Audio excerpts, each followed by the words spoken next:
Magandang hapon po sa inyong lahat. Ayan. Kanina pa po ako nawawala eh. At least ito, madali lang ho ako makita dito dahil wala pong ganong tao. Andyan po sila sa playground habang nag-aantay po na umalis po yung mga yung mga dalaw po kumbaga. At saka pag yung wala na rin po yung mga bata may mga time din po kasi kung anong oras nila i-pick upin yung mga anak nila. Ganyan po dito sa Australia, yung habang nagtatrabaho ka at wala pong mag-aalaga sa inyong sanggol ay dito po ninyo ipapaalaga.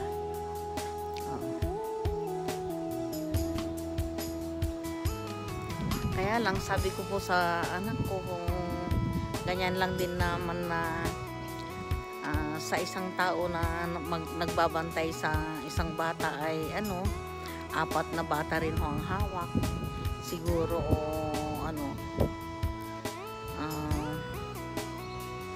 aantayin ko na lang po na maayos yung problema ng anak ko doon sa bahay niya at may ayos na rin po yung buhay ng mga anak niya. At ako na lang ang babalik dito sa Australia mag-alaga sa kanilang anak kasi mahirap naman baka biglang mauntog yung bata o di kaya di po ba malaglang kasi yung bata nag-umpisa na akong gumapang, diba? Ang dami-dami pong mga laruan ng mga bata rito, guys, oh.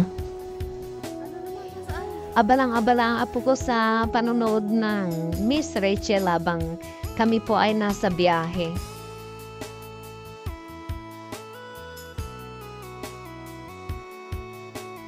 Kumakain na rin po siya ng mga solid food katulad po niyang blender na kalabasa po. Minsan yung ang tawag nito, zucchini.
Hanggang dito na lamang po at sana po nag-enjoy po kayo sa aking video at kung nagustuhan po ninyo ang aking video paki-subscribe na lang po at saka paki-click na lang po yung notification bell para ma-update po kayo sa aking mga bagong video o paparating. Bye guys!